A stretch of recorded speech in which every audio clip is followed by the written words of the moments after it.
bonne littérature. Taisez-vous. Non mais cet homme est ahurissant. Porte-parole du gouvernement. Ce que vous venez de faire, c'est super.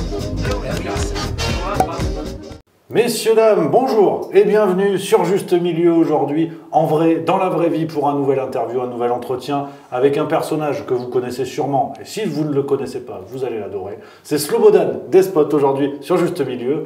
Cher Slobodan, comment vas-tu? Cher Rémi, de mieux en mieux, chaque jour qui passe. Ça se voit, non? Ça se voit.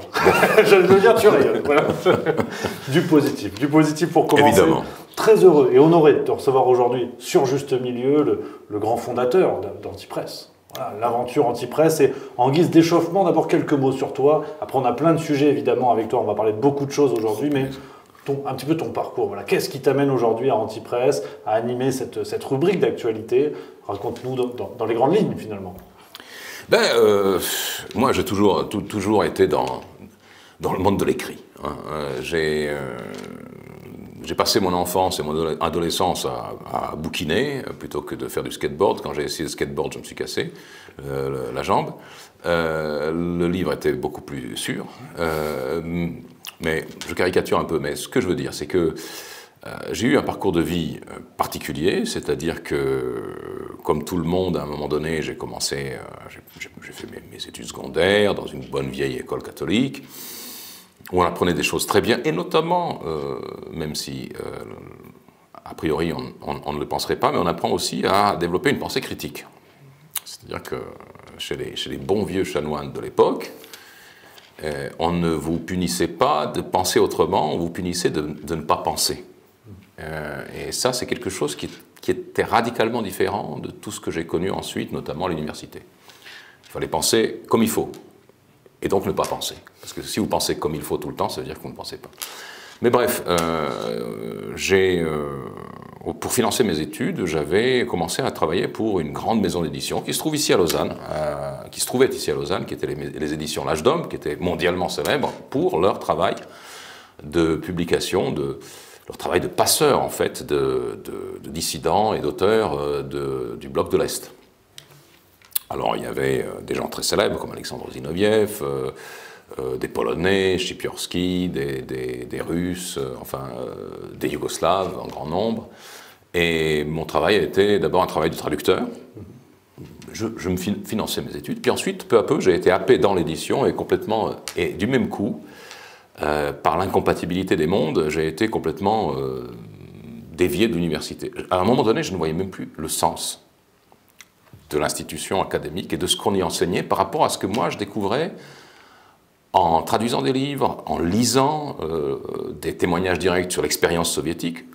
Pour mémoire, je suis vieux, mais jusqu'à la chute du mur, et même après d'ailleurs, même un certain temps après, l'ensemble du monde académique et même journalistique en Occident disait « Ah mais attention, le communisme c'est très bien, et ne le critiquez pas, vous êtes quoi, partisan de l'hitlérisme ou je ne sais pas quoi ». Et en fait, quand ça s'est effondré, tout d'un coup, ce même monde académique est complètement... s'est retourné comme une crêpe normande pour devenir apologète du libéralisme, de la globalisation, etc. Moi, ça ne m'intéressait pas à ce monde-là, et j'ai continué de travailler dans l'édition. Je suis devenu rédacteur, adjoint au directeur des éditions L'Âge d'Homme. À un moment donné, j'ai pensé quitter l'édition. Je suis devenu porte-parole d'un grand bonhomme dont on ne parle plus beaucoup aujourd'hui, mais qui était l'un des plus grands personnages de la Suisse contemporaine, qui était Franz Weber, le grand militant, le grand activiste pour la sauvegarde de l'environnement, des biens culturels, de l'écologie, des animaux, etc. J'ai beaucoup travaillé avec Franz Weber, puis j'ai créé, avec un ami Claude Laporte, une maison d'édition qui s'appelle les éditions Xenia, où j'ai publié un certain nombre de livres qui me semblent importants pour comprendre l'époque. Notamment, j'ai été, et je suis encore, le seul éditeur mondial de Unabomber, le Theodore Kaczynski, l'ennemi public numéro 1 aux États-Unis, et premier éco-terroriste connu. J'ai publié aussi un certain nombre de livres sur des problèmes de santé et de corruption de la santé qui m'ont rendu très attentif à ce qui allait se produire ensuite, n'est-ce pas? Et puis, j'ai eu un petit passage j'ai fait beaucoup de choses en parallèle parce que je suis très curieux. Alors j'ai dirigé une revue de santé, à un moment donné, populaire. J'ai eu un passage comme conseiller chargé de communication d'un conseiller d'État, c'est-à-dire d'un ministre cantonal suisse bien connu, Oskar Freisinger. Alors ça m'a valu une réputation en béton, on peut imaginer. Je précise toujours pour les gens qui font courir la légende noire que je ne suis pas membre du parti d'Oskar Freisinger, je n'ai jamais été membre d'aucun parti politique, donc ni l'UDC ni un autre, mais enfin bref, c'est toujours utile à préciser. Et moi, ça m'a permis, cette expérience de 4 ans, de comprendre de l'intérieur comment fonctionne la politique et comment fonctionne la relation politique-média, qui est très importante. Parce que là, il y a quelque chose de la symbiose ou de l'union incestueuse. Enfin, il y a des passerelles qui ne devraient pas exister. Et pendant que je m'occupais de ces choses-là, avec un ami qui était lui journaliste, Jean-François Fournier, qui avait été rédacteur en chef du Nouvelliste, on a créé une petite lettre. On a créé une petite lettre qu'on envoyait sans aucune formalité à nos contacts tous les dimanches. J'avais eu cette idée, le dimanche, c'était un bonjour les gens du temps. On envoyait une petite lettre commune pour raconter les événements de la semaine, mais sous un autre angle. Et puis on a finalement appelé l'antipresse. Comme il y a une antichambre, comme il y a anticitaire en face de citaire, enfin, ces choses-là. Pas contre, mais en face. Et puis en fait, ça a fait boule de neige. Beaucoup de gens ont demandé à la lire. Ensuite, il a fallu financer ça. On a organisé un système de dons. Les dons, ça fatigue les gens. On a créé un petit abonnement. Et puis en 2019-2020, en particulier en 2020, pendant qu'on était enfermé, j'ai pu réfléchir, j'ai beaucoup réfléchi à la forme que devait prendre, je dirais pas l'information, mais le témoignage humain dans une époque où l'on va de plus en plus vers des formes de narration déshumanisée. Alors évidemment, aujourd'hui, on fait face à la vague de l'intelligence artificielle, ça va de soi. Mais on fait aussi face à quelque chose qui la précède, qui est la formalisation et le calibrage de toute la communication publique. Vous n'avez plus tellement aujourd'hui, par exemple, de responsables politiques qui vont vous dire bonjour sans que ce bonjour n'ait été formulé déjà par le conseiller en communication, n'est-ce pas? C'est dangereux peut-être de dire bonjour. Attention, à qui vous vous adressez? Bon. Peut-être qu'il faut dire la paix soit avec vous, en arabe si possible. Pourquoi pas, voilà. rigueur, Donc, voilà. Bonjour, c'est peut-être une fake news. Bonjour, c'est oui, puis ça fait tellement franchouillard. Ouais, voilà. Donc il n'y a plus aucune spontanéité. Je parle de l'Europe, parce que vous voyez, aux États-Unis, il y en a peut-être un peu trop là, en ce moment, de la spontanéité chez les... On va y venir, on va y venir. Enfin, je parle bien de l'Europe. L'Europe a une espèce de constipation systémique. Matérialisé dans la figure d'Ursula von der Leyen. Alors ça, une sorte de reine des neiges sous blister. je n'y avais pas pensé, mais c'est... Oui, et ce côté... Voilà. Aspiré par l'intérieur. Voilà. Avec le grand trou noir au milieu. Absolument. Enfin, Thomas Pesquet, évidemment. Exactement. Donc, j'ai travaillé toute ma vie dans l'édition. Je le répète encore une fois, pour moi, le fondement de la civilisation, pour moi, c'est l'écrit. Et bien que je dirige une publication électronique, et rigoureusement électronique, je suis un nostalgique de l'écrit. Un jour, elle va être convertie en papier, enfin du bon papier, sans acidité, avec une bonne encre qui puisse durer 1000 ans, pour qu'il reste quand même une trace. Mais précisément parce que je suis né dans un pays, il faut quand même le dire, je suis né dans un pays communiste. Je suis né en Yougoslavie, pays qui n'existe plus. Je suis venu comme fils d'immigrés en Suisse. Je suis retourné dans ce pays. On pouvait y retourner, on pouvait circuler. C'était la différence entre la Yougoslavie et le reste du bloc de l'Est. Mais ce n'était pas un pays de liberté d'expression. Il y avait quand même des... C'était assez cool, mais il y avait quand même des pièges. C'est comme un champ de mine. On peut marcher, mais à un moment donné, on ne sait pas pourquoi, mais on a sauté. Donc il faut être quand même un peu prudent. Et je considérais toujours que là où je vivais, ou là où j'ai grandi, là où j'ai été éduqué, la Suisse et l'Occident en général, c'était le lieu de la liberté d'expression. Et c'était ce qui distinguait, c'était la valeur ajoutée de l'Occident par rapport à tout le reste. La vraie valeur ajoutée. Parce que bon, on peut toujours ergoter sur le niveau de vie. Le niveau de vie de la Yougoslavie au moment où mes parents l'ont quitté au début des années 70, c'était comparable à celui, disons, de l'Italie ou de l'Espagne. On vivait pas mal. C'était pas la Roumanie, la Bulgarie, mais on était tenu. Et ça, c'est quelque chose qui pèse sur l'âme humaine. Et pour moi, de travailler avec le livre, avec le témoignage imprimé, l'édition, c'était gravé dans le marbre, en quelque sorte, ce moment du vécu humain. Et il n'y a pas d'autre moyen, parce que tous nos enregistrements, toutes nos vidéos, tous nos audios, tous nos livres électroniques n'existent que par la grâce d'un millier de logiciels, donc de brevets, donc d'alimentation électrique, donc de systèmes d'encodage que nous allons peut-être perdre. Le livre, l'imprimé, est le moyen de communication le plus direct. Du moment que tu sais lire, un livre du XVIe siècle, qui a été imprimé sur du parchemin ou sur un bon papier, tu vas pouvoir le lire. On peut lire aujourd'hui Michel de Montaigne, Agrippa d'Aubigné, mais on ne peut déjà pas tellement déchiffrer les enregistrements vidéo des années 60. Il faut déjà les recycler, enfin les restaurer. De même que l'ensemble du cinéma. Le cinéma doit être périodiquement restauré, recopié sur de nouvelles bobines, sinon on va tout perdre. Alors que le livre existe et existera toujours. Donc il y a hommage au livre, c'est peut-être un petit peu une digression, mais l'antipresse est aussi, tout en étant électronique, un hommage au livre. C'est-à-dire que j'ai essayé en réfléchissant à la manière de communiquer, j'ai essayé de créer un vrai média, comme disait un auteur français un peu fou, archéofuturiste.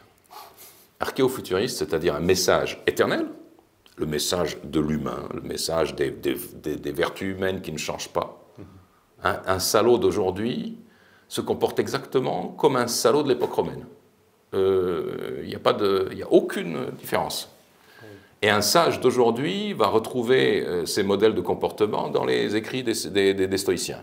Il n'y a rien qui change. Simplement, il y a les moyens qui changent. Et on croit que les moyens sont leur propre fin ou leur propre justification. Parce que ça, c'est aussi un raisonnement sur l'époque, sur l'emprise de la technologie, sur les illusions qu'elle crée au sujet de la destinée humaine. Alors voilà, on a créé quelque chose qui n'existait pas à l'époque, c'est-à-dire c'était une lettre qui était envoyée par mail, ce qui m'a évité d'être censuré, parce qu'on peut fermer un site. D'ailleurs, le site de l'Antipresse a été sujet à de nombreuses attaques. Ouais. Mais il est très difficile d'empêcher les gens de s'échanger des mails. Donc ma base de lecteurs a toujours le contact par le mail. Et si le mail n'arrive pas, il y a le site. C'est entre les deux. Et puis après, on a développé un modèle qui est fermé, c'est-à-dire sur abonnement, pour deux raisons. Parce que d'abord, je considère que, quelle que soit la chose dans la vie, elle n'a pas de valeur si on ne l'a pas payée. Consommer de l'information gratuite, je le fais aussi, je vais sur Twitter, je vais prendre des choses, bien sûr, ça va de soi, mais consommer, j'achète les livres par exemple, même si je pourrais tous les télécharger, je les achète, même les livres électroniques, parce que le livre a une importance particulière pour moi, et ce qui a de l'importance doit avoir un prix. Donc, modèle fermé, pour cela, parce que ça crée un sentiment de communauté. Nous préférons l'influence à l'affluence, et parce que dans ce circuit qui est un circuit sur abonnement, mais comme n'importe quel journal d'autrefois, enfin, ou revue sur abonnement, pas en kiosque, eh bien, à l'intérieur de cette communauté, vous pouvez dire beaucoup plus de choses, et vous pouvez développer votre pensée. Parce que les gens sont là, ils ont pris un abonnement pour une année, c'est pas à la semaine, hein, c'est une année. On a essayé un mois, puis on a vu que c'était le public qui prenait un mois, c'était pas le public. C'est une année, ça veut dire que vous accompagnez quelqu'un. Et ce quelqu'un va avoir le temps de vous expliquer ce qu'il pense. Et ce qui fait que l'antipresse s'est développé en une sorte de système neuronal ou de chronique, de livre qui s'écrit de semaine en semaine. C'est cela qui distingue le projet. Et je pense que, modestement, enfin, ça, bon, je n'ai pas de modestie, mais de manière réaliste, on est à peu près les seuls à faire une chose comme ça. Dans le monde francophone, en tout cas, en Europe en tout cas. Sur ce type de fonctionnement, voilà. Absolument, absolument. Déjà, tu nous ouvres plusieurs portes de réflexion, oui. Et si j'ose la transition du règne du livre au règne de la livre, oui. Voire du dollar, oui. Ça nous amène à la situation actuelle. Ça nous amène à ces questions oui. Que je voulais traiter avec toi aujourd'hui, cher Slobodan, et déjà l'Occident face au reste du monde. Tu as évoqué un petit peu la piste de l'Occident. Aujourd'hui, on le voit sur des conflits différents, mais très proches sur l'échelle du temps. C'est Russie-Ukraine, c'est Israël-Palestine. Oui. Aujourd'hui, un peu, alors, on va dire à mi-chemin, on espère être à la fin de ces conflits-là, mais quel est un peu le regard que tu portes sur ces deux situations, d'apparence très différentes bien évidemment? Est-ce que tu y vois des points communs? Sur le traitement médiatique, on y viendra tout à l'heure. Est-ce que tu y vois des ressemblances sur la gestion de l'Occident par rapport à ces deux conflits? Alors, évidemment, il y a des ressemblances, mais qui sont quelquefois paradoxales. C'est-à-dire que ce sont quelquefois des oxymores. L'oxymore, mais enfin, des oppositions diamétrales, ça veut dire aussi que le système est préservé. On inverse le plus et le moins.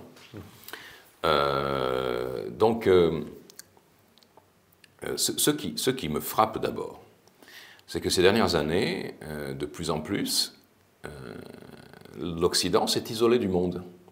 Et s'est isolé du monde à la manière du chauffard qui a emprunté l'autoroute à l'envers, puis qui écoute la radio. Et puis à la radio, on lui dit, mais il y a un chauffard qui roule à l'envers. Puis il dit, mais non, pas un chauffard, des milliers de chauffards. Et pourquoi? Par exemple, là, très récemment, je crois que c'était la semaine dernière, on a aux Nations Unies un exemple parmi 1000 autres. Aux Nations Unies, on a soumis au vote la proposition de lever les sanctions sur Cuba. Les sanctions pèsent sur Cuba depuis 65 ans. Plus personne ne sait à quoi elles servent. C'était contre le régime de Castro, c'était pourquoi? Il est mort, Castro. Maintenant, c'est un pays qui ne menace plus personne, s'il n'a jamais menacé quelqu'un.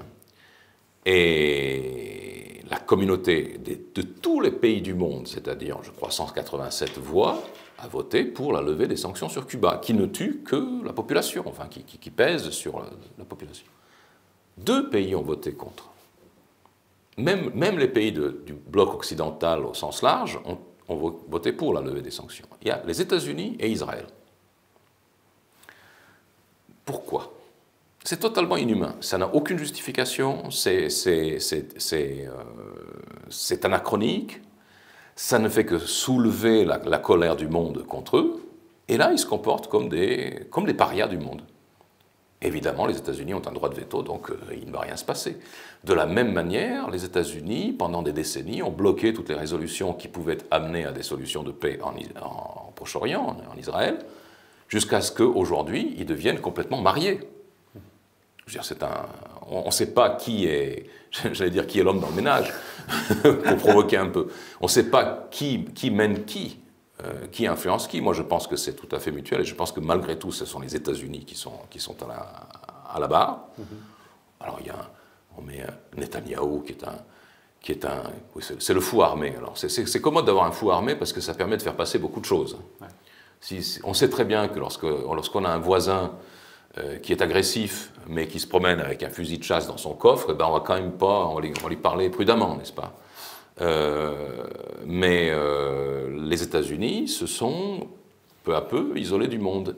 Et comme ils ont un système de satellites, dont nous faisons partie, toute l'Europe de l'Ouest, eh bien ces satellites, selon les sujets, mais le plus souvent de manière assez unanime, s'isolent du monde pour faire comme le patron. Parce qu'ils n'ont pas le choix. Alors moi j'avais lu des ouvrages, notamment ceux de cet historien balois qui s'appelle Daniel Ganzer sur les armées secrètes de l'OTAN en Europe. J'avais lu les romans de John le Carré, qui était un gars extrêmement quand même bien tuyauté, et puis qui est un grand écrivain, sur cette emprise des États-Unis.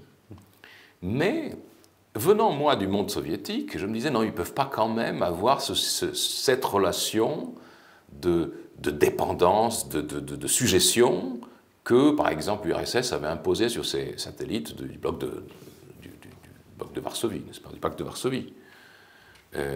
On disait que, entre parenthèses à l'époque, on disait que le président Jaruzelski de Pologne, le dernier Polonais avant sortait de la présidence en ouvrant un parapluie par un jour de beau temps. Et puis on lui disait, mais monsieur le président, pourquoi vous faites ça? Il disait, mais parce qu'à Moscou il pleut.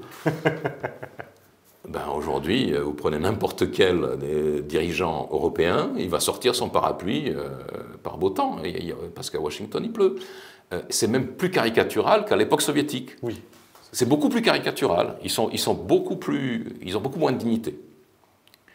Puis après, bon, ben, on finit par prendre au sérieux toute cette littérature qui semble un peu paranoïaque. Je veux dire, quand des historiens vous disent que les États-Unis ont en fait complètement organisé, noyauté toute la vie politique des pays ouest européens et qui n'ont jamais permis que des gens qui leur sont foncièrement hostiles ou non contrôlés viennent au pouvoir, c'est quand même, quand des gens se disent même l'histoire de Aldo Moro est un coup des services et on a fait porter le chapeau aux Brigades Rouges, donc Aldo Moro, le chef de la démocratie chrétienne, qui voulait s'allier aux communistes. Et ça, c'était la ligne rouge des Américains. Quand vous êtes anticommuniste comme je l'étais, vous dites non, alors vraiment, il y a des fous de la conspiration, là, ça suffit. Maintenant, vous avez par exemple quelqu'un comme Eric Branca qui vient de publier un livre qui s'appelle L'ami américain, concernant les relations de la France avec les États-Unis. La France qui était le pays le plus souverain de toute cette Europe, et qui en plus est sorti théoriquement vainqueur de la guerre, donc pouvait parler le plus librement aux Américains que ne le pouvaient les Allemands. Ben, vous voyez que tout était parfaitement tenu, amicalement. Le combat de Gaulle contre l'Amgot, les billets drapeaux dont étaient munis les GI au débarquement. Tout, ben voilà. Donc, en fait, l'époque est intéressante que nous vivons, tout en étant désolante, mais elle est intéressante parce qu'elle nous permet, et elle nous oblige en fait, à réviser toutes sortes d'a priori que nous avions sur notre propre histoire, sur ce que nous avons fait, notamment durant le XXe siècle. Comment nous nous sommes comportés, qui tirait les ficelles.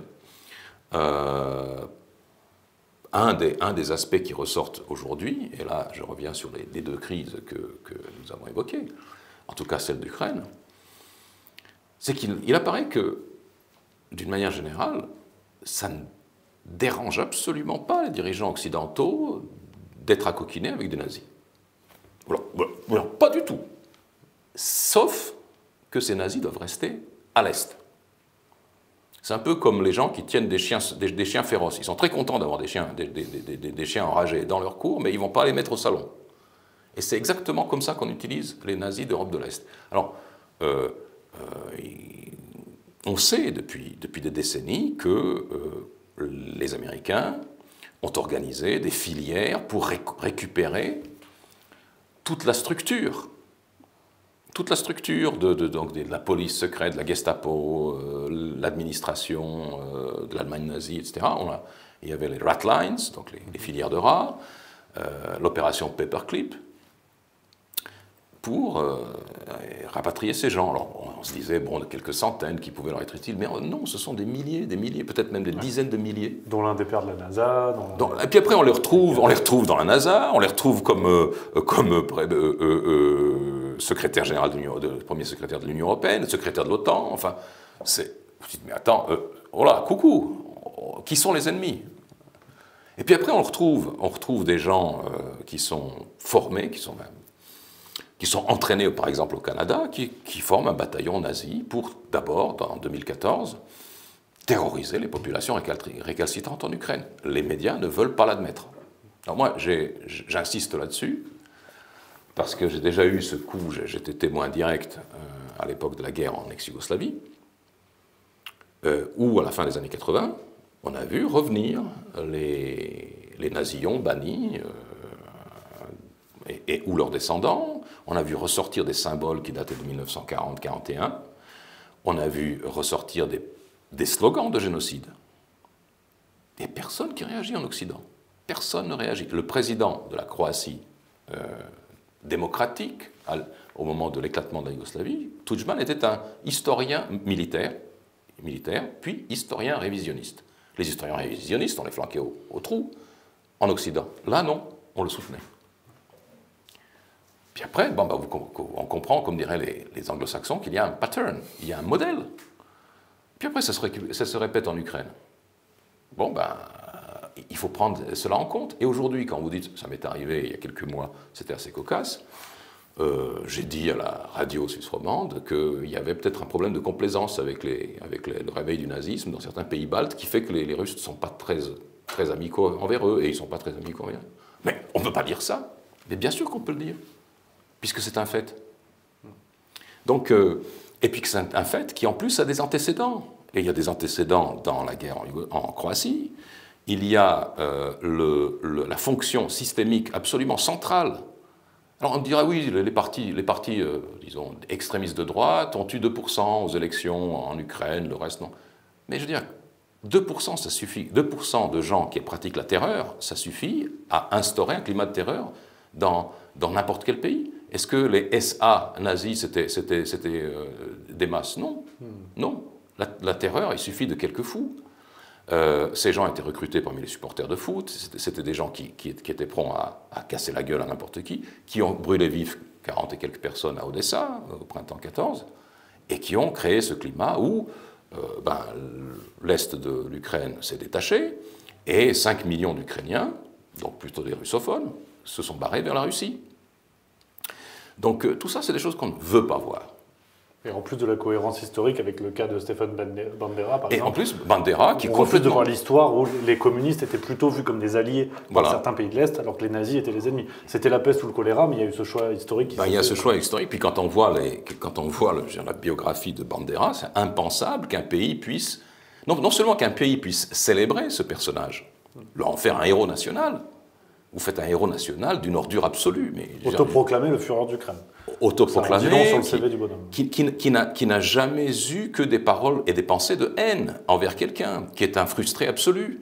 Alors non seulement ça, mais tous ces dirigeants européens passent pratiquement sous sa statue, ils ne disent rien. Ensuite, vous avez cette affaire absolument hallucinante du Parlement canadien qui fait une ovation debout à un vieux nazi. Un Waffen-SS, ouais. Un Waffen-SS. Puis après, qui disent, oui, mais enfin, quand même, il a combattu le communisme, enfin, quand même. Et donc, c'est une vaste... on ne va pas entrer dans nos affaires d'Europe de l'Est. Moi, je suis né là-bas, je suis biculturel, je suis natif d'Europe de l'Est. J'ai maintenu la connaissance de la langue. Ensuite, j'ai étudié d'ailleurs à l'université, puis j'ai traduit le russe, pour savoir le russe, parce qu'il est important de connaître le russe. Mais je suis quelqu'un qui est d'éducation occidentale. Et moi, quand je relève ces choses-là, je ne fais pas une bataille pour des valeurs de là-bas. Ma bataille, c'est pour les valeurs d'ici. C'est-à-dire, attendez, vous êtes pour la liberté d'expression? Elle est où? Vous êtes contre l'extrémisme nazi? Vous avez quoi là? Est-ce que vous faites quelque chose là contre? Non, vous ne faites rien parce que ces nazis-là vous sont utiles. On ne sait pas pourquoi, mais ils sont utiles. On ne peut pas demander à un responsable, je ne sais pas moi, français, belge, d'expliquer pourquoi les nazis leur sont utiles en Ukraine, parce qu'ils ne font qu'obéir. Mais à Washington, ils savent très bien pourquoi ils sont utiles. Ils savent très bien. À Londres, on sait très bien. À Bruxelles, donc côté OTAN, pas côté gouvernement de Belgique, enfin, ne rions pas. On sait très bien à quoi servent ces gens. Donc voilà. Et alors, c'est un système que... Bon, il faut toujours avoir une espèce d'assise théorique pour... Même s'il faut la contredire quelquefois ou s'en détacher, mais pour expliquer comment les choses marchent. Et moi, je l'ai trouvé. Si je suis bavard, tu m'arrêtes. Hein. Pas de souci. Mais sur ce point d'assise théorique, j'aimerais te faire après une réflexion d'Emmanuel Todd qui est venu là-dessus, mais j'attends de voir ce que tu as à dire pour voir comment lui le théorise en contraste. Non, je fais toujours des parallèles, des passerelles entre le monde de là-bas, que je connais, et le monde d'ici, où je vis. C'est ce qu'on me reproche quelquefois, parce que... on préfère ne pas savoir. Alors quand quelqu'un sait et puis qu'il vous le dit, c'est inconfortable. J'ai trouvé une passerelle. Il y a un cinéaste documentaire britannique de très bonne réputation, un très bon cinéaste qui s'appelle Adam Curtis, qui dans les années 2012 ou 2015 a fait un grand documentaire très étrange de 2h30 intitulé « Hyper-normalisation ». Et en fait, Curtis moi qui suis traducteur et éditeur, par exemple, d'Alexandre Zinoviev, l'homme qui a décrit le fonctionnement complètement fantasmé de la société soviétique, mais qui ensuite, ayant été expulsé du RSS, a décrit le fonctionnement de la même société, la même chose en Occident. Il a écrit des livres sur l'Occident parce qu'il connaissait l'Union soviétique. Curtis, peut-être qu'il ne l'a pas lu, mais enfin c'est quelqu'un qui a une très bonne intuition, résume toute cette construction d'un monde parallèle sous le nom d'hypernormalisation. De plus, il se sert d'un concept, hyper-normalisation, qui est un concept élaboré par des sociologues soviétiques dès les années 60 pour décrire le fait, en gros, je résume, que lorsqu'une société, là en l'occurrence c'était la société soviétique, sait ou sent qu'elle n'est pas viable, qu'elle n'arrive pas à vraiment imposer ses buts et ses valeurs, elle construit une image avantageuse d'elle-même et elle prie les gens de regarder l'image et non le réel. Et le cinéaste montre que, d'abord, en Union soviétique, on le sait, on savait qu'on avait tiré le rideau et puis qu'on racontait des fariboles. Nous avons entendu et nous sommes amusés de 1000 blagues soviétiques sur ce sujet. Mais les gens savaient. Mais ce que montre Curtis, c'est que ça fonctionne exactement la même chose, de la même manière, chez nous, en Occident. Et ce qui est intéressant, c'est qu'un des protagonistes de ce film, eh bien, c'est le jeune Donald Trump. On voit apparaître dans ce film Donald Trump de l'époque new-yorkaise où il était un requin de l'immobilier et où, en fait, on a fait appel à lui pour normaliser New York. J'invite tout le monde à voir ce film, il est en accès libre sur YouTube. Et donc, Trump a déjà une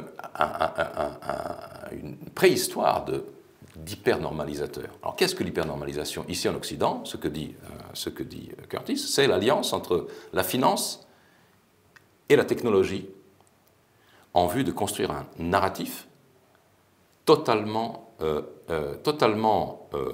imaginaire sur notre société afin de la stabiliser. Sinon, les gens vont comprendre que rien ne fonctionne, qu'ils sont écrasés d'impôts, que l'insécurité est systémique, que ça va toujours plus mal.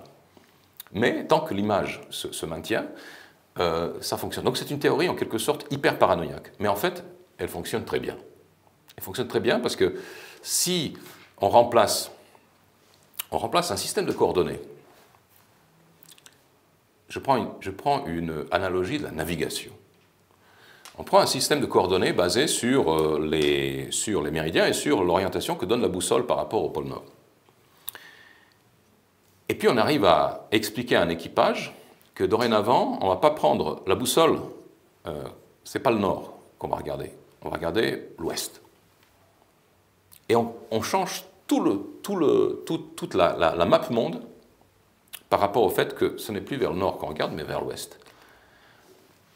À partir du moment où l'équipage admet cette bascule de 90 degrés sur l'axe du monde, il va être obligé de réinventer toute la planète pour faire croire que sa navigation est juste.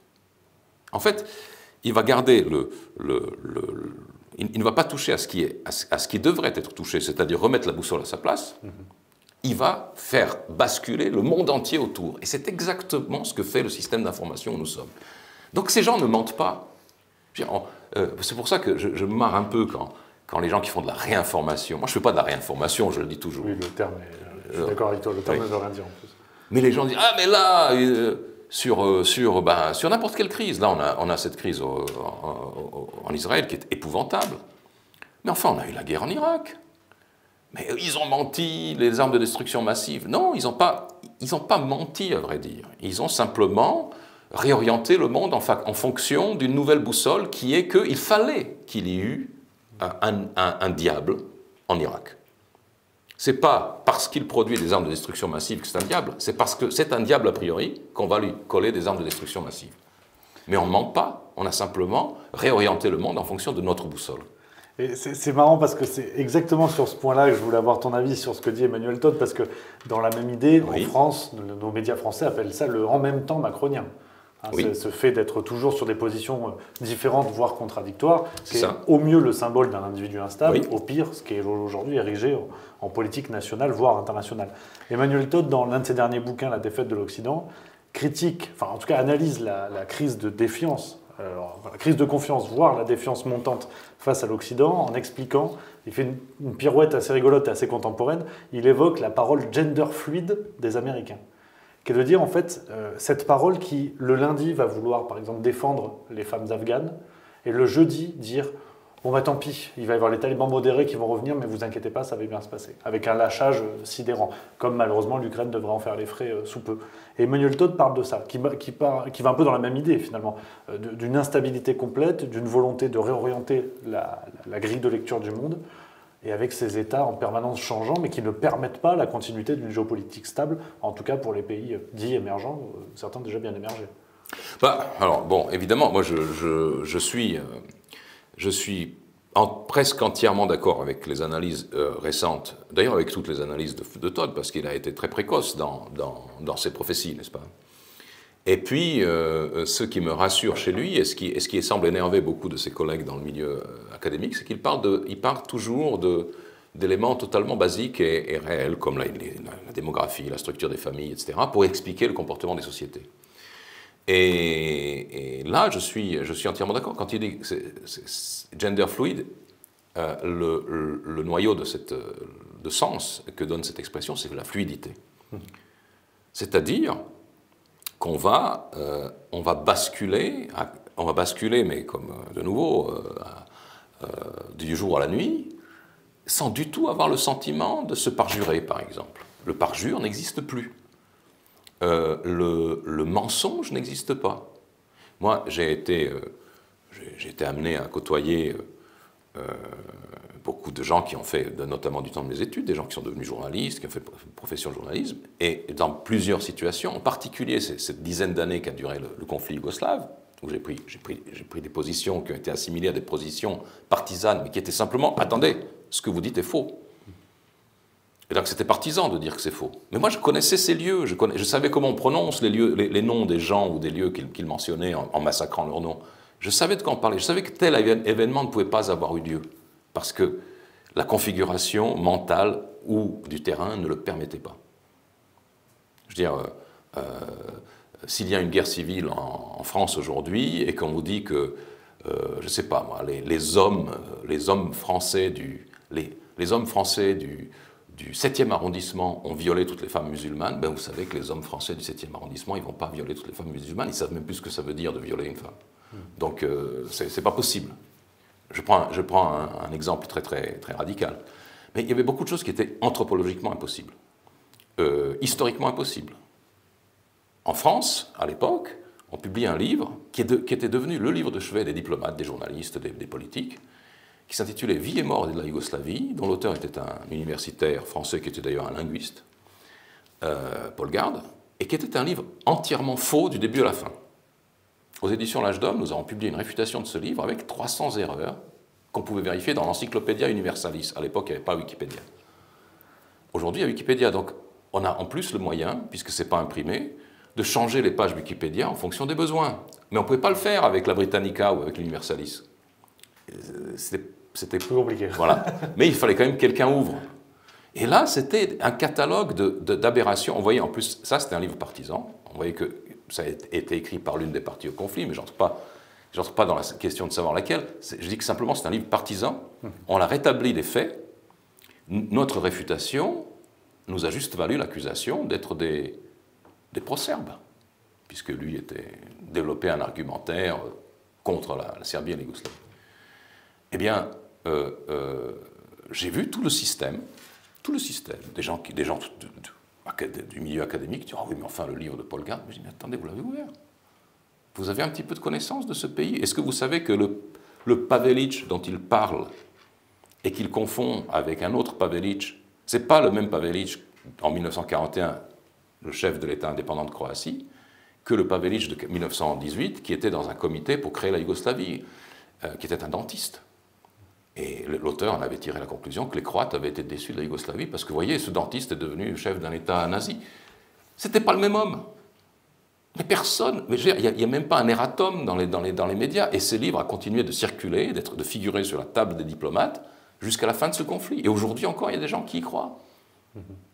Donc on est dans l'hypernormalisation. C'est pour ça que quand on crée un média aujourd'hui, enfin c'est en tout cas ma philosophie, je crée un média non pas pour réfuter point par point tout ce catalogue. C'est Jacques Beau, je viens de voir passer ici chez toi, il y a ce livre Gouverné par les fake news. Absolument. Ben, il suffit d'ouvrir ce livre pour voir que il il n'y a pas de news qui ne soit pas fake, pratiquement sur certains... Pas sur tout, hein. C'est comme Wikipédia. Wikipédia est tout à fait fiable lorsqu'il s'agit de botanique,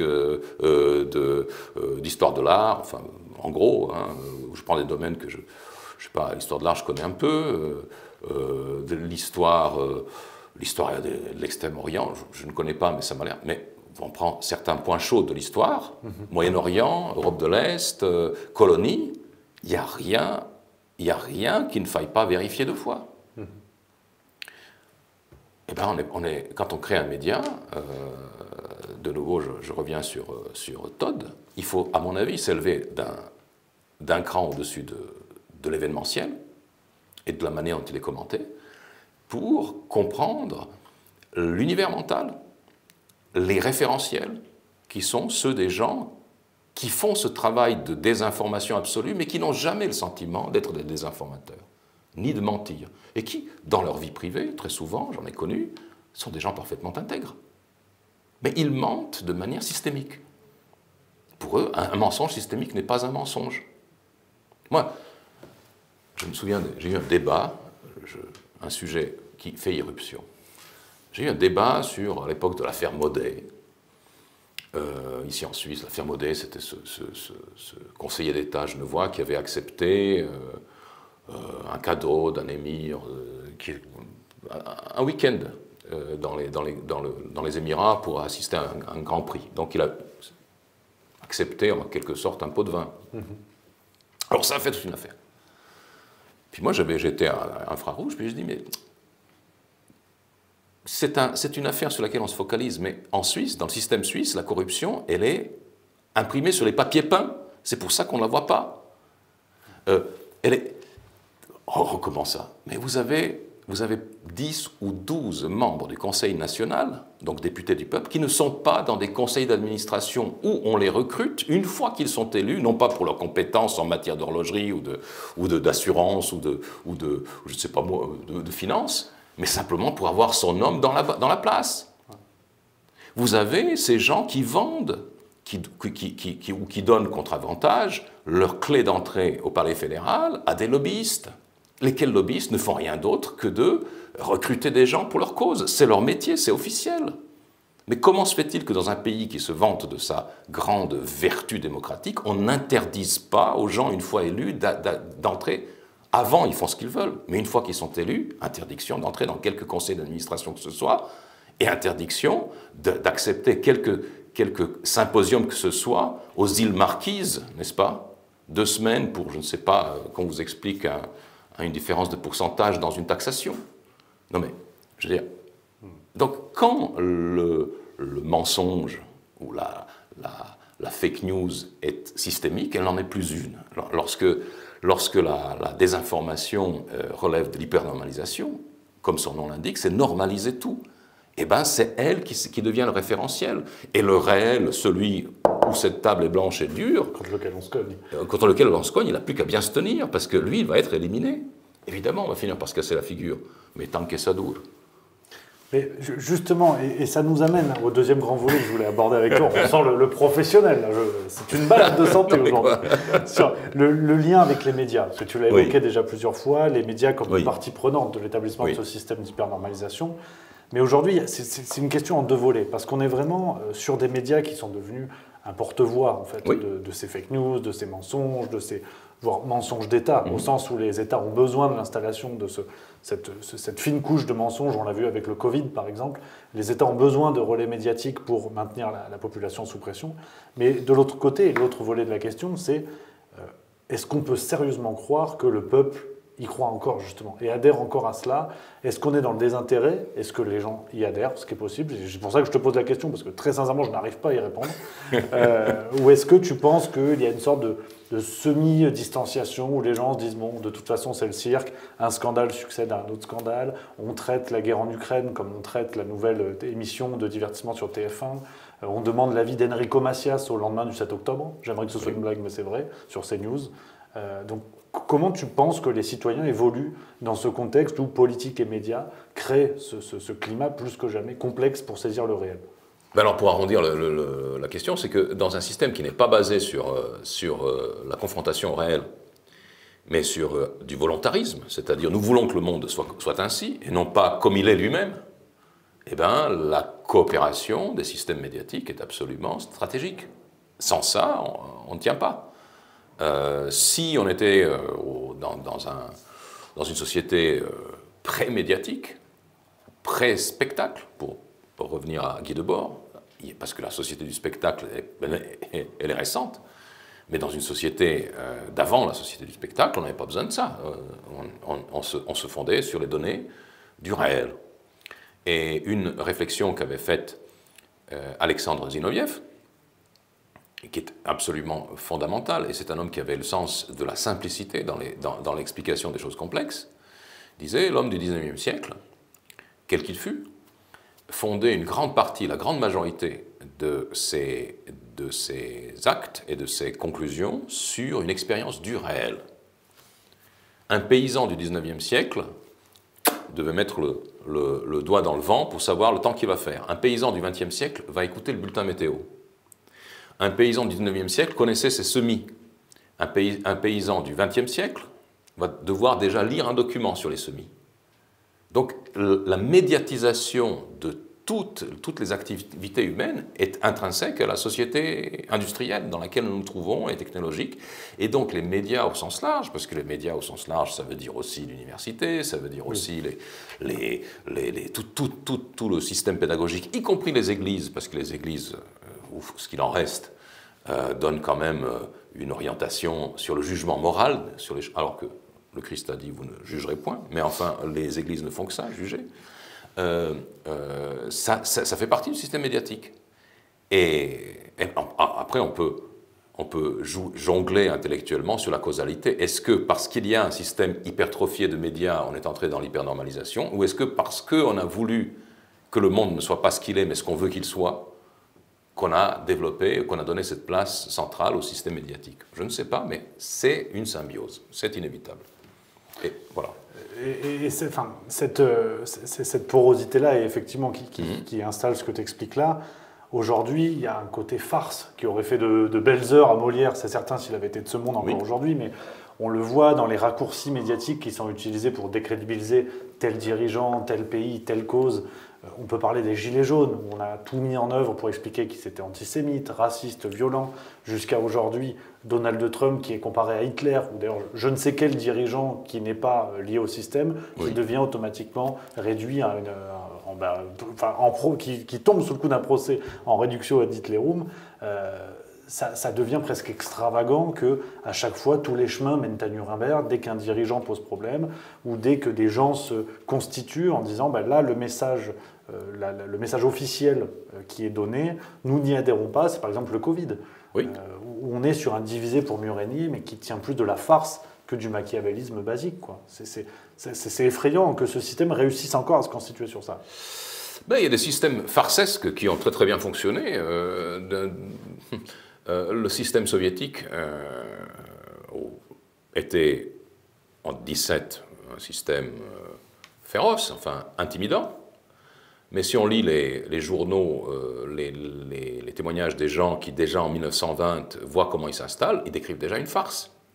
C'est-à-dire qu'on voit par exemple dans le journal de Pétersbourg de Zinaïde Gipius, qui était dans le siège de Pétersbourg, et elle voit arriver les dirigeants bolcheviques, donc du prolétariat, qui s'installent dans les maisons des nobles ou des anciens bourgeois, grands commerçants, qui réquisitionnent les bagnoles, qui volent leurs fourrures et se les mettent dessus, et qui installent dans les bagnoles chacun quatre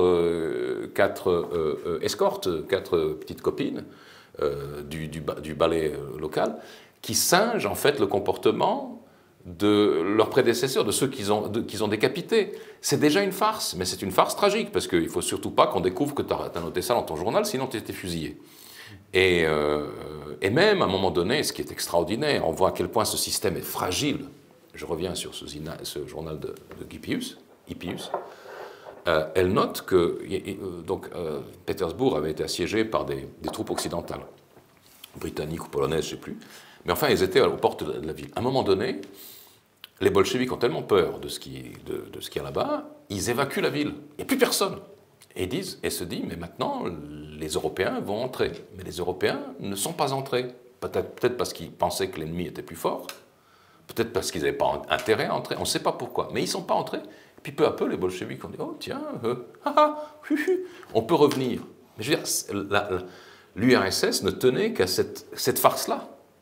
C'était vraiment une farce. Mais c'était une farce tragique. La farce que nous vivons a été tragique pour beaucoup de gens. Pendant cette période, par exemple, qui était, je veux dire, il n'y a rien de plus farcesque que la période du Covid. Faites ceci, faites pas cela, restez assis ou je sais pas, c'était debout qu'on était... Interdit debout dans les bars. Interdit debout dans les bars, enfin c'est... Les plages dynamiques. Plages dynamiques, ne pas s'asseoir, ou bien les hélicoptères qui traquent des randonneurs qui sont allés prendre un peu d'air dans les forêts de pins, enfin c'est hallucinant. Mais le plus drôle, c'est qu'on ne voit pas, les gens ne voient pas à quel point c'est hallucinant. Moi, je me rappelle ici en Suisse, et de nouveau, cette période, pour moi, pour l'antipresse, a été une période charnière. D'abord parce que notre base de lecteurs s'est énormément étendue. Et pourquoi elle s'est étendue? Parce que dès le début, j'étais l'un des rares, je pense, à dire, mais avant même le lockdown, le confinement. J'avais dit, attention, c'est coronavirus. Et à l'époque, j'avais d'ailleurs un blog sur le site de Marianne. Il m'avait proposé de tenir un blog sur ces événements en février. Puis bon, après, j'ai abandonné ce blog parce que je voyais que j'étais en dissonance. Alors, j'ai réservé mes écrits à mes lecteurs.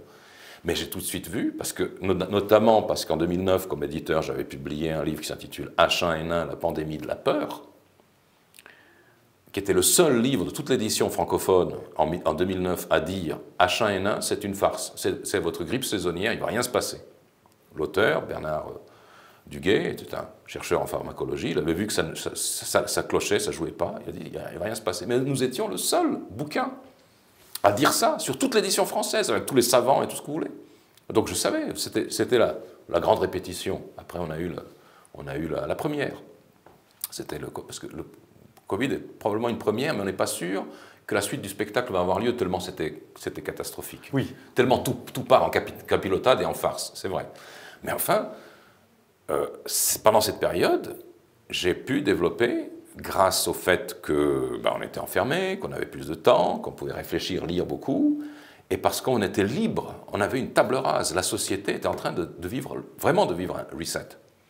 On était en train de bifurquer entre deux futurs possibles. Un futur où il y a une grippe, enfin un truc, une maladie, on va la traiter avec des médicaments disponibles. Ou bien un théâtre.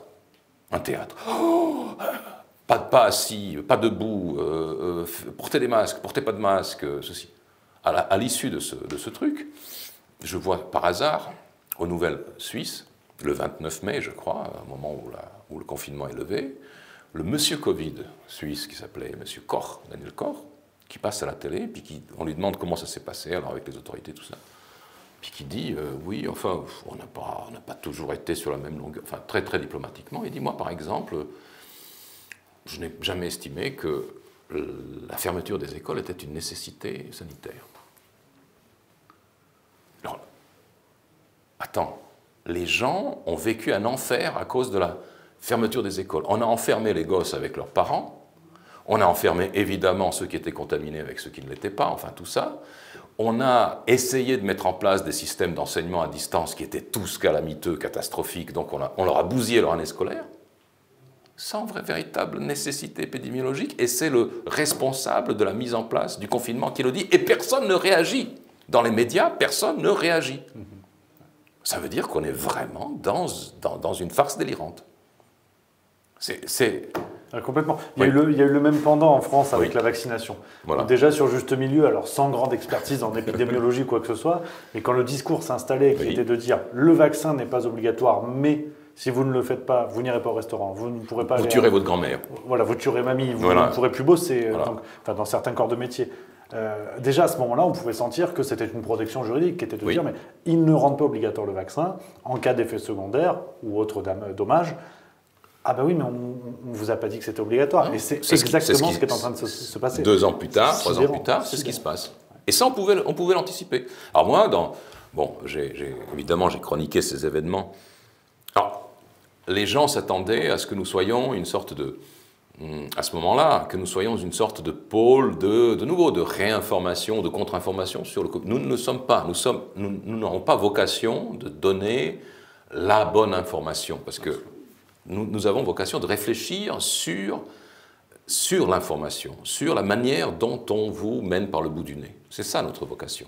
Alors, j'ai chroniqué évidemment ces événements, puis après, j'ai vu qu'il y avait des tas de gens qui étaient des grands épidémiologistes, des grands médecins, des grands savants, qui reprenaient le flambeau, qui ont dit non, attendez, ça ne marche pas, voilà ce qui peut marcher, voici. Là, à ce moment, au moment où le débat s'installe, et où une partie du public commence à comprendre qu'on s'est fait gruger, nous on a fait notre boulot. On a continué d'accompagner ça, mais pour moi, j'ai chroniqué le Covid, non pas de l'aspect du fond du problème sanitaire, mais de l'aspect de ce que j'ai appelé le putsch technologique. C'est-à-dire que c'est en fait un scénario qui correspond à la maxime de Tchekhov. Tchekhov dit qu'un fusil accroché au-dessus de la cheminée à l'acte 1 doit tirer à l'acte 4. Or, qu'est-ce que nous avons? Nous avons, au tournant du XXIe siècle, un déploiement de systèmes de contrôle technologique qui sont tellement performants, mais les pouvoirs à ce moment-là sont frustrés parce qu'ils ne savent pas comment les appliquer à quoi. Parce qu'il y a quand même des résistances, il y a la protection de la vie privée, il y a la nécessité tout simplement. Est-ce que c'est nécessaire? Regardez, pour ne pas tomber dans l'interprétation des méandres du pouvoir, mais regardez l'évolution de la technologie automobile. Est-ce qu'il est nécessaire que la moindre bagnole qui est produite aujourd'hui et que tu achètes soit aussi équipée en information et en petits boutons qu'un vaisseau spatial? Elle roule exactement de la même manière qu'une Renault 4. Un peu plus lentement, parce qu'on pouvait rouler plus vite avec la Renault 4 qu'avec les bagnoles d'aujourd'hui, avec tous les radars qu'on a. Mais en revanche, il y a une saturation de systèmes de contrôle de ta pression de pneu, contrôle de ce qui vient derrière, contrôle ceci, contrôle cela, à ton profit. Plus le contrôle envoyé par satellite au fabricant, qui est tenu, soit dit en passant, d'avertir la police si tu fais une sortie de route. Donc le contrôle est absolu. Dans certains domaines, il est déjà, complet. Moi, quand j'ai racheté une voiture d'occasion, puis que j'ai appris qu'elle était guidée par ça, il y avait une espèce de contact satellite ou je ne sais pas quoi, je dis, mais est-ce qu'on peut débrancher ça? Ah oui, mais ça va vous coûter 3 000 à 4 000 balles pour qu'un technicien réussisse à débrancher ça et que la voiture continue de tourner. C'est hallucinant. Et ça, c'est antérieur au Covid. Et le Covid, c'est l'application de toutes les technologies de contrôle qui étaient disponibles à la sphère sociale au sens général. On se souvient, on nous a tout de suite vanté des applications à télécharger pour faire le tracé des contacts et tout ça. Elles ont disparu, ces applications. Des gens ont ramassé 5 millions, 10 millions, je ne sais pas combien, pour développer des applications. Ils étaient très contents. Elles n'ont servi rigoureusement à rien. Mais ça a fait progresser, ça a étendu le domaine du contrôle. Extension du domaine de la lutte au contrôle absolu. Pourquoi? Parce qu'on a un fusil qui est accroché au-dessus de la cheminée, qui est le système GPS, système informatique, système Internet, qui est à double sens. Il nous permet de diffuser ce que notre entretien aujourd'hui, mais il permet à d'autres aussi de contrôler tout ce que nous faisons. Eh bien, on a le fusil qui est accroché au-dessus de la cheminée à l'acte 1, et il faut absolument qu'il tire sur quelqu'un, sinon la pièce est ratée. Et c'est ça le putsch technologique. Il n'y a même pas besoin de chercher un complot. C'est que l'organe qui existe doit créer sa fonction. Parce qu'on a investi dedans. Petite parenthèse, un des guides les plus précieux pour moi durant la période Covid, moi j'ai toujours des grimoires dans mes articles. Bon, comme de nouveau notre système d'écriture me permet d'écrire mes articles comme s'ils étaient en fait les chapitres d'un livre. Donc je n'ai pas besoin de revenir sur les bases parce que ça a déjà été traité, je mets un renvoi. Donc ça me permet d'aller assez au fond des choses. Un de mes grimoires de l'époque, c'était un livre qui n'a pas été traduit en français, du grand sociologue américain Theodore Roszak. C'était l'homme qui avait inventé le terme de contre-culture dans les années 60, qui avait compris que la société fonctionnait de manière assez particulière. C'est un homme qui avait vraiment une vision. il a écrit en 1984, année symbolique, un livre intitulé « La religion informatique », enfin la secte informatique, « The Cult of Information », pas traduit en français, moi je l'avais lu, et dans ce livre qui explique la superstition informatique, il explique tout ce qui nous arrive en 2020. Il explique tout. Alors qu'en époque, on est au moment où, d'ailleurs, il mentionne, oui, il y a Apple qui est en train de lancer un truc qui s'appelle Macintosh. Attention, ça va. Là, on est sur un décollage extraordinaire. Ça va envahir la vie des gens. Il le savait. Mais, notamment, dans ce livre, on découvre que depuis l'invention de l'informatique, qui est en fait une aide à la bureautique, hein, au départ, c'est juste classer des fiches, faire de la comptabilité, c'est assez modeste. Mais après, on comprend. Et surtout, les promoteurs de l'informatique comprennent qu'ils vont pouvoir faire financer ou surfinancer des projets en cours en faisant des promesses qui vont toujours au-delà. Ce qui fait que depuis les années 60, Roszak le montre, l'industrie promet toujours que l'intelligence artificielle sera plus intelligente que l'être humain dans 2 ans. Aujourd'hui, ils nous promettent la même chose. Elle n'est toujours pas plus intelligente que l'être humain. Elle réfléchit plus vite, mais elle n'est pas plus intelligente. Mais dans 2 ans, c'est bon. Enfin, 2 ans, 3 ans, 6 mois. Oui, 2 échelles toujours. Pourquoi ? Parce qu'il montre qu'il y avait un parallèle entre les délais de refinancement des compagnies. Donc, dans 2 ans, nous aurons quelque chose. Amenez l'argent. Et ça fonctionne comme ça. C'est un barnum, c'est un cirque, c'est aussi une farce. Et pendant ce temps, les gens croient. Moi, je n'arrive plus à télécharger une de mes applications usuelles sans qu'on me vante qu'il y aura un assistant pour m'aider à écrire. Mais je ne veux surtout pas qu'on m'aide à écrire, bon sang de bonsoir. Oui. Surtout pas. Puis, pendant qu'on redoute le monde de Terminator et de l'intelligence artificielle, voilà. Ça reste la bêtise naturelle qui fait le plus de dégâts. Alors, la bêtise naturelle est loin au-dessus. On a de l'avance là-dessus. Alors là, il n'y a pas besoin de Terminator, absolument. Par rapport à tout ce que tu dis, on revient, tout à l'heure tu évoquais Kaczynski et la révolution industrielle. Sur ce point-là, parce que c'est vrai que même si on est dans le constat, dans l'analyse de ce qui se passe, je sais que beaucoup de spectateurs chez Juste Milieu et aussi chez Antipresse, et je pense que de manière générale, beaucoup de citoyens se disent mais finalement, qu'est-ce qu'on fait face à cela ? En tant que citoyen, alors ça nous sort un peu de ce que je voulais te demander, mais je pense que c'est un point important. Non, mais ça enchaîne. De savoir voilà, comment aussi, en tant que citoyen, on peut peut-être pas lutter à l'image de Unabomber, mais comment on s'engage dans un processus de rejet de cette société, en tout cas de réflexion et de lutte à une échelle individuelle. Comment tu vois les choses, toi, par rapport à ça ? Alors, c'est la question. Au fond, la question, c'est, bon, le diagnostic est fait.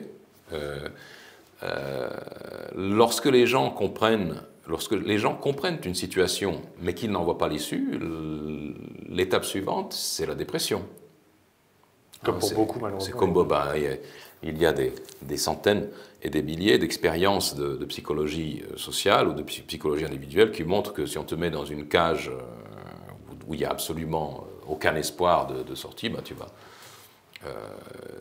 tu vas mourir avant que celui qui pense qu'il va pouvoir survivre. Et je crois que ça a été fait avec des rats ou des animaux qu'on a laissés... Bon, en France, ils font ça avec des premiers ministres. Voilà, ils font ça, voilà, exactement. Donc, ici en Suisse, nous avons un baromètre qui est assez intéressant, c'est que quelquefois, il y a des référendums, des initiatives populaires qui touchent à ces grands dogmes idéologiques. Par exemple, sur la levée ou non de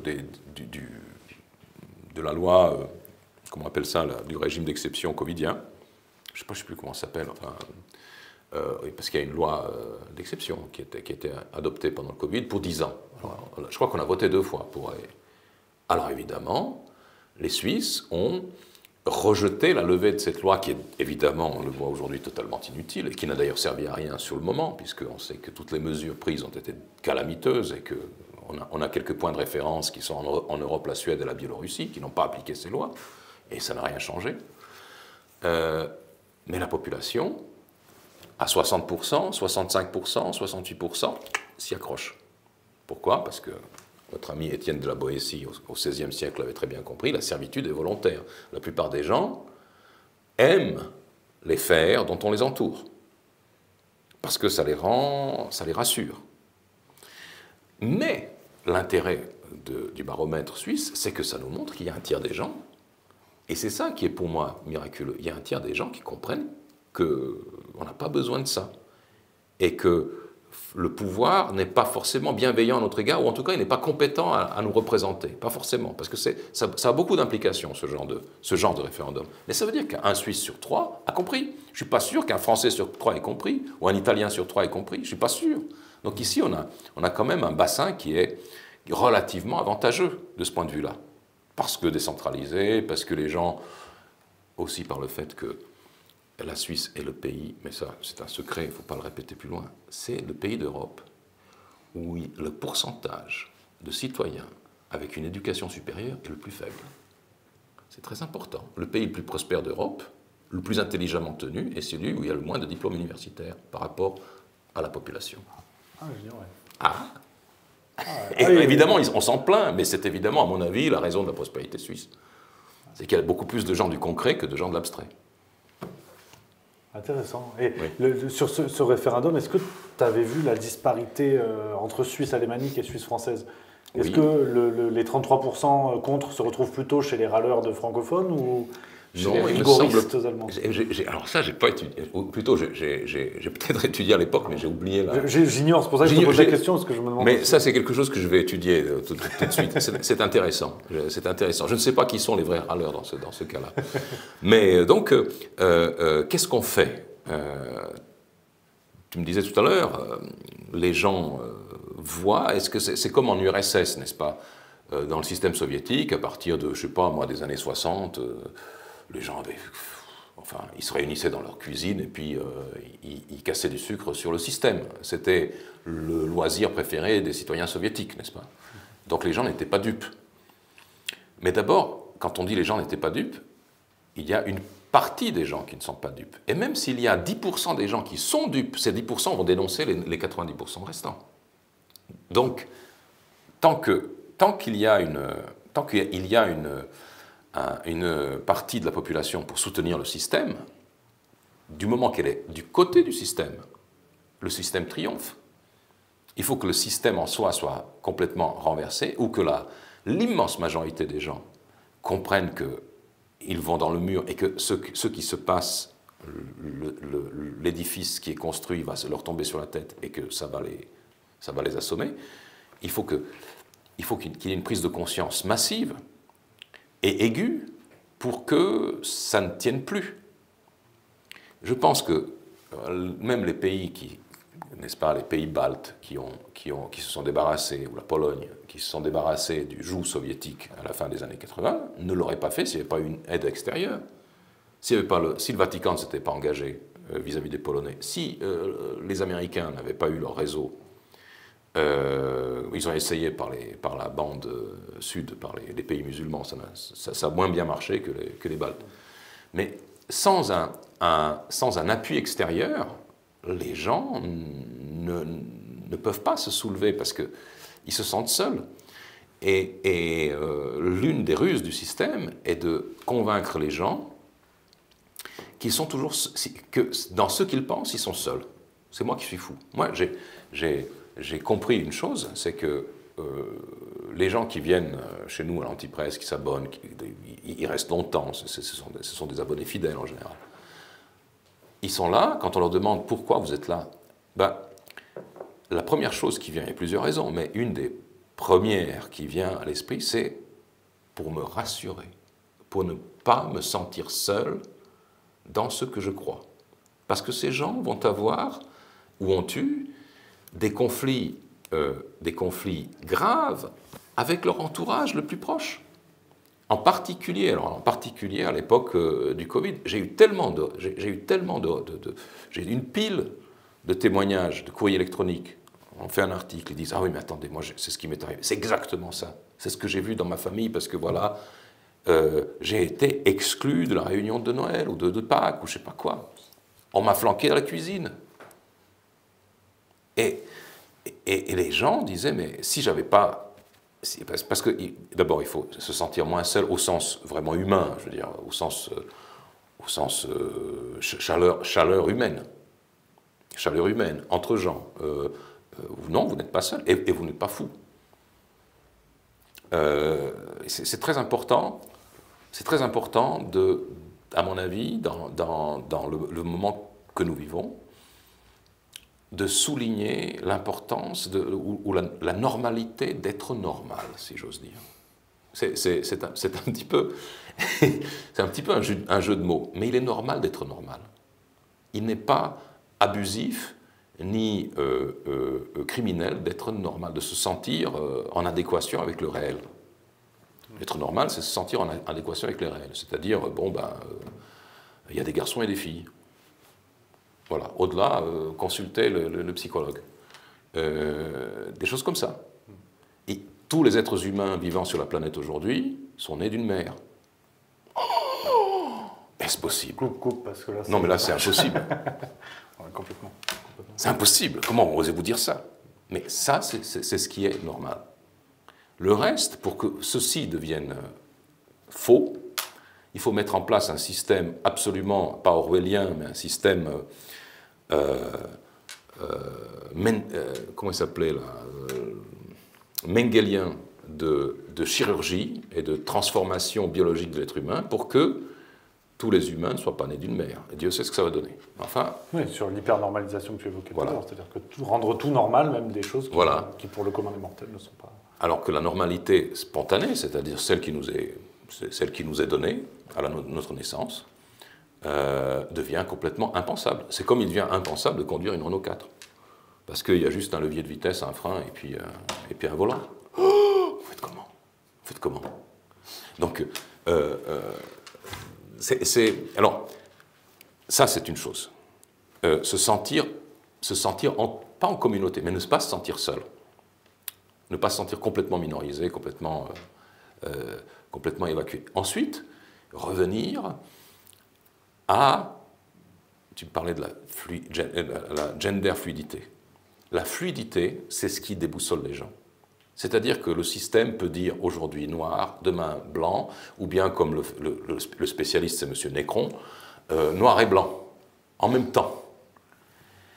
Il faut avoir des points de repère qui sont hors de ce système. Et des points de repère hors de ce système, ou de quelque système que ce soit momentané, c'est ce qu'on appelle la culture. La culture, c'est hors du temps.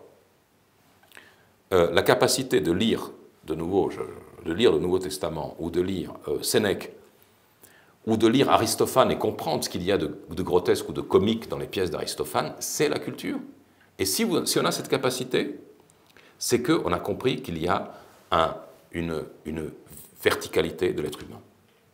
Qu'il y a des choses en nous qui ne changent pas à travers les âges. Et si on arrive à s'ancrer sur ces valeurs-là, tout ça apparaît pour ce que c'est, c'est-à-dire pour une farce. Mais la farce, chez Montaigne et la Boétie, elle est aussi. Chez Rousseau, elle est aussi. La manière dont Rousseau décrit le système dans lequel... Moi, je ne suis pas... Rousseau a un petit penchant totalitaire, mais c'est quand même un grand témoin de son époque, un grand écrivain. Mais la manière dont il le décrit, c'est un système horrible. Et les gens sont, en particulier dans la société de cour française, les gens... on leur dit, mettez-vous une plume au cul, tout le monde va se mettre la plume au cul, c'est Versailles. Mais avec le consentement de la poule, parce qu'il faut quand même respecter les... Ça va de soi, ça va de soi. Voyons, les droits de la poule ne doivent pas être négligés. Complètement. Donc, la culture, c'est ça. L'héritage culturel, c'est ça. Alors évidemment, il y a une partie de la culture qui est l'héritage des grands-mères. Le problème, c'est que les grands-mères, il n'y en a plus. Ou que les grands-mères sont déjà des personnes, des boomers, n'est-ce pas? Des premières dames. Ou des premières dames. Ou des... C'était gratuite, celle-là. Voilà, excuse-moi, pardon. Alors, il nous reste la culture, il nous reste le théâtre, il nous reste le cinéma. Le cinéma, c'est quand même un beau panorama. Et le cinéma, comme Nicolas Bonal le montre très bien, le cinéma est pas seulement un indicateur, un révélateur d'époque, mais aussi un prédicteur, un prophète. Le cinéma est très prophétique. La grande littérature. Bon, la littérature. Avant de créer l'Antipresse, j'avais publié 2 romans. En 2014, et je pense que je raconte ça pour expliquer ma démarche. Je n'étais pas romancier. J'étais éditeur, j'étais essayiste, j'étais traducteur, mais je n'étais pas romancier. Et je ne pensais pas avoir la veine. Puis à un moment donné, il s'est produit une chose, 20 ans plus tôt, qui était un événement qui m'a beaucoup frappé parce qu'en été 1995, du 4 au 8 août, on a effacé toute la population de la région d'où est originaire ma famille paternelle, la Krajina qui est aujourd'hui intégrée à la Croatie. 250 000 personnes balayées de leur foyer par une opération militaire croate appuyée par les Américains. Les médias d'ici le mentionnent à peine. On leur a réglé leur compte, mais on a réglé leur compte à toute une population. Il ne restait plus personne, pratiquement.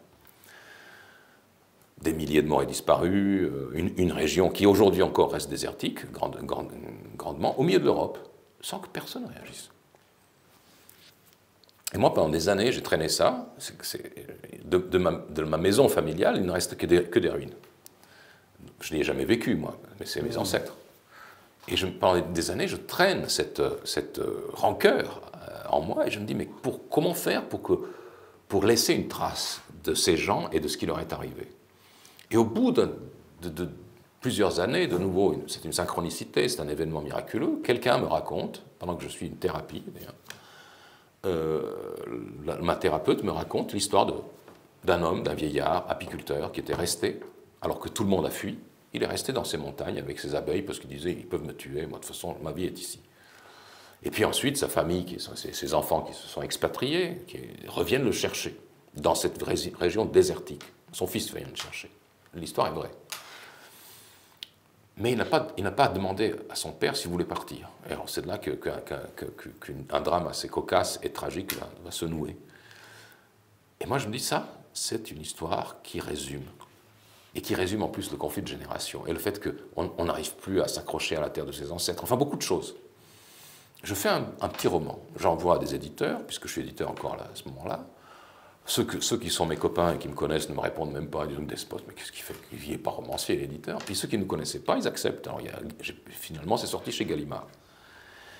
Et ce livre, qui est l'histoire de ce moment de la guerre de Yougoslavie, vu par des Serbes, a fait des prix littéraires, m'a fait voyager dans toute la France, a été lu dans des écoles. Il était mis au programme des écoles. Alors que si j'avais raconté cette même histoire de n'importe quel autre, cet événement, et ce nettoyage ethnique, de n'importe quelle autre manière que la littérature, on ne l'aurait pas accepté. Mais la littérature, lorsque on s'y consacre sans la rancœur et sans rien vouloir démontrer, elle nous permet de toucher à la vérité humaine. Et cette vérité humaine, tout le monde la ressent. Mais il ne faut pas vouloir démontrer des choses. Moi, je reçois beaucoup, encore aujourd'hui, de manuscrits, de gens qui écrivent sous forme littéraire des essais, parce qu'ils veulent démontrer des trucs. Mais moi, je n'ai pu écrire mes romans. Le deuxième concerne d'ailleurs la dissuasion nucléaire. C'est curieux, mais c'est un tout autre sujet, mais qui est brûlant maintenant. Mais le fait que personne ne peut comprendre le danger de l'arme nucléaire. Personne ne peut le comprendre, sinon on ne jonglerait pas avec ça. Mais bon, je prends le premier. J'avais compris à ce moment-là que le témoignage humain est beaucoup plus fort lorsqu'il passe par la littérature, par l'art, que lorsqu'il passe par l'analyse. L'analyse est toujours partielle. L'analyse, on a toujours une petite idée derrière la tête. Et j'ai compris aussi une chose, j'ai mis 4 ans pour écrire ce livre de 100 pages, 120 pages. Pourquoi? Parce qu'à chaque fois que je sentais l'envie de montrer quelque chose ou de sortir ma rancune, ça ne marchait pas. Il faut être complètement dépassionné. Il faut être passionné et dépassionné à la fois pour pouvoir témoigner. Et cette discipline intérieure, je l'ai déplacée dans mon écriture, dans l'antipresse. C'est-à-dire ne pas vitupérer. Les gens, sur la crise, on parlait tout à l'heure de la crise de l'effroyable génocide qui est en train de se produire en Palestine et au Liban, cette destruction épouvantable, les lecteurs me disent, enfin j'ai eu des désabonnements de gens, vous êtes pro-israélien parce que vous ne parlez pas du malheur des Palestiniens. Vous êtes anti-israélien parce que vous condamnez ce que fait Netanyahou. Bien sûr que je condamne ce que fait Netanyahou. Netanyahou est en train de détruire Israël avec tout le reste. C'est le bébé et l'eau du bain et tout. Tout est en train de partir. Et là, donc hier, ce dimanche, c'est l'édition 466 de l'Antipresse, parce qu'il n'y a pas d'interruption, pas d'interruption hebdomadaire, j'ai fait un article sur la mansuétude, sur la nécessité de s'arrêter dans la volonté de vengeance, de prendre en considération le fait que l'adversaire, quel qu'il soit, même un terroriste, est un être humain, en face de soi. Ce n'est pas un nuisible, c'est un être humain. Et puis tout d'un coup, je vois mes lecteurs qui écrivent et qui disent « mais enfin, c'est déconcertant ». Alors que c'est la base de tout. Lorsque Achille, on revient à nos classiques, lorsque Achille traîne derrière son char le corps d'Hector qu'il a vaincu en combat singulier parce que Hector avait tué son ami Patrocle, et qu'il voulait se venger même du corps d'Hector, eh bien, c'est un péché aux yeux du code de la guerre, aux yeux des antiques, et c'est quelque chose qui va lui être imputé. Lorsque Créon d'Antigone ne veut pas offrir une sépulture décente au frère d'Antigone, n'est-ce pas? Parce que c'est son ennemi et qu'il veut faire un exemple, Antigone lui dit « mais attention, mon vieux, il y a des lois au-dessus des lois. Tu es maudit. » On est maudit lorsqu'on enfreint. On peut enfreindre les lois écrites, d'ailleurs on ne fait que ça.